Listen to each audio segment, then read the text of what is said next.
Et bonjour, cette fois-ci on se retrouve avec la Wimble 2. Elle est là, c'est cette...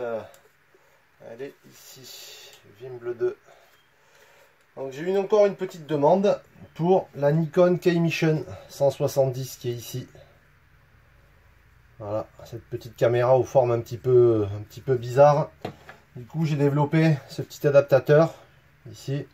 Là on a deux petites vis qui vont me permettre, comme on peut le voir, de faire bouger cette partie là pour vraiment centrer la caméra comme il faut. Et après avec l'aide de la petite clé qui est ici, on n'aura plus qu'à venir serrer cette partie là comme ceci, hop,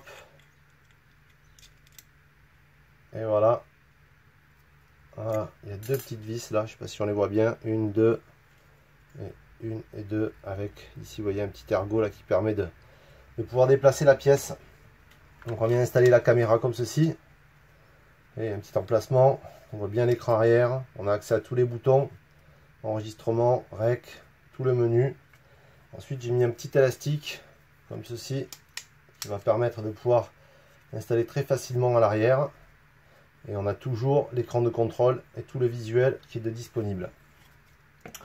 J'ai aussi fait cette petite pièce là qui va permettre de faire un contrepoids. Ici on a une petite vis qui va permettre de serrer l'ensemble, et un petit écrou qu'on va mettre comme ceci.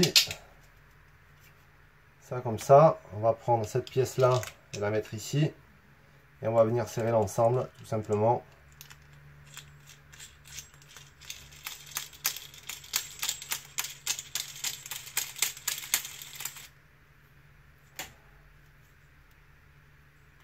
Voilà, là l'ensemble est serré et serti. Donc le premier truc, c'est on va positionner la caméra. Voilà, donc moi je l'ai déjà à peu près réglé, hein. Après c'est à vous ici, avec les deux petites vis qu'il y a là, de pouvoir la faire basculer en avant, en arrière, de bien la maintenir à la fin dans son bloc là. Cette partie, vous voyez cette partie là, il faut qu'elle soit en contact. Donc là le problème, c'est que là, on n'est pas du tout équilibré. C'est pour ça qu'on va mettre cette petite pièce ici, qu'on va venir positionner là. Hop. Ensuite avec la petite clé, on va légèrement serrer. Juste un petit peu. Et normalement on doit trouver l'équilibre. Ensuite on la met comme ça. Comme ceci. Hop. Voilà. Là on est parfait. On est parfaitement équilibré. J'ai plus qu'à l'allumer.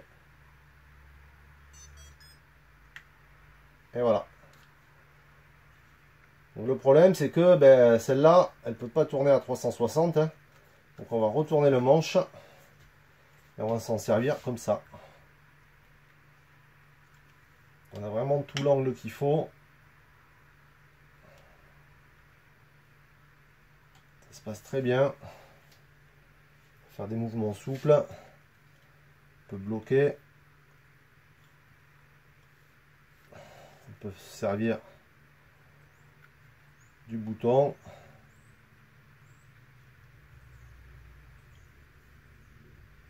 Voilà, ça marche très bien. Il faut trouver le truc. Hein. Mais il n'y a pas de vibration. Tout se passe bien. C'est vraiment un pur concept. Allez, hop là. Ah, ciao.